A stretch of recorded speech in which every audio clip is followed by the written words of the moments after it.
Coming up on episode 148, I talk about whether racism and libertarianism are compatible and why I don't agree with racism. This podcast is covered by the BIPCOT no government license. This allows for use and reuse by anyone except governments and or government agents. Learn more at bipcot.org.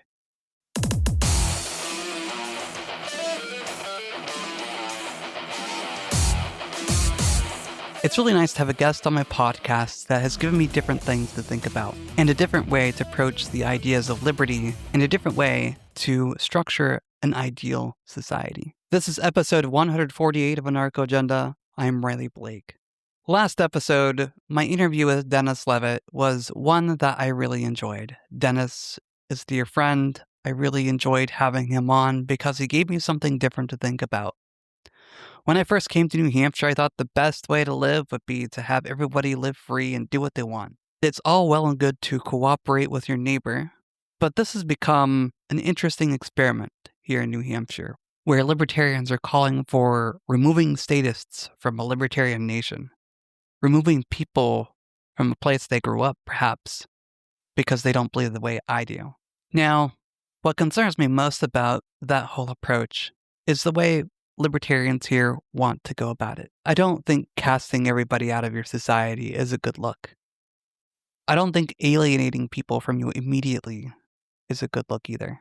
The idea of a Zion-like society sounds beautiful to me on the surface.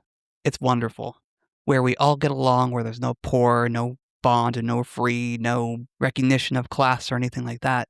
But I'm also aware that I have to embrace people using their agency and living free. Living free according to their values, which may not line up with my own. And that's really hard sometimes because I think that we could do better. I think we could do better as libertarians here in New Hampshire and embrace everybody and show them, yes, we believe in freedom. We also believe in your freedom more importantly than ours because you have as much freedom as we do. Yet, we want to alienate them and create our own libertarian utopia nation where everyone's going to be free. And I really hope it works. I have really enjoyed being part of this experiment, but also I'm aware that being part of this experiment puts a label on me that I might be a racist, or a bigot, or a homophobe, or whatever label someone wants to put on me. But yet, I've met more queer people, more gay people being a libertarian than I have anywhere else, really. And it's really interesting. Like, for instance, someone who's become a fun friend to hang out with, to do activism with, is a gay man. I know. It surprises people, I'm sure, who are listening to this who might be religious, and how could you hang out with a gay man?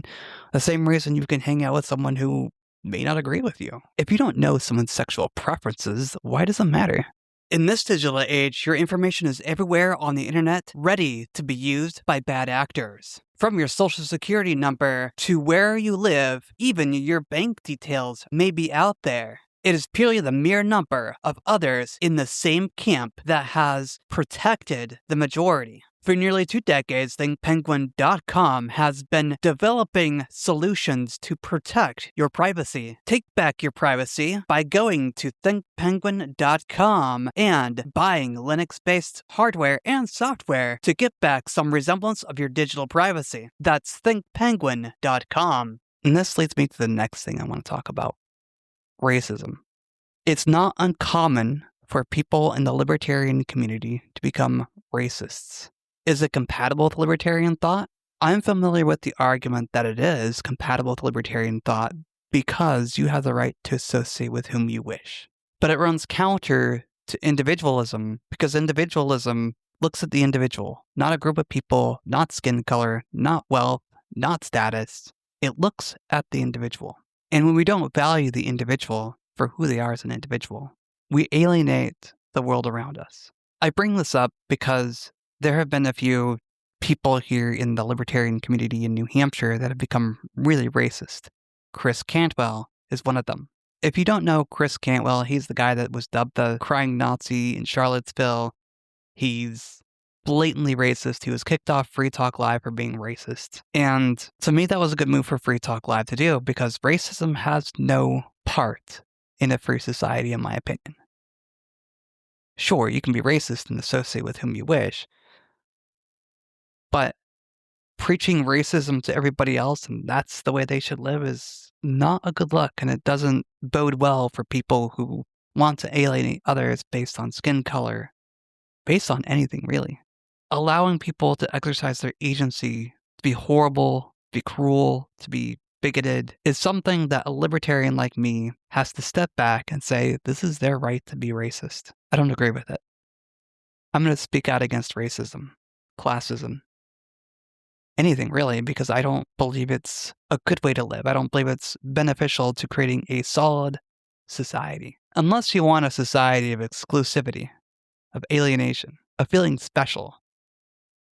And you know, it doesn't go well for societies who act that way. They end up collapsing.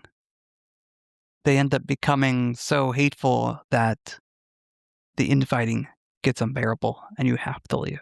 So I'm using my platform to say no to racism because I want to have people be valued. I want people to feel valued. At the same time, if you're being horrible and you're using government against me or violence against me, I don't want you around me. I don't want you to use government against me. I don't want your violent ways brought into my life. Just leave me alone. And we'll get along great. This concludes episode 148 of Anarcho Agenda. I am Riley Blake. Thank you very much for listening. Do not forget to check out my advertiser, thinkpenguin.com, for all your Linux and privacy needs.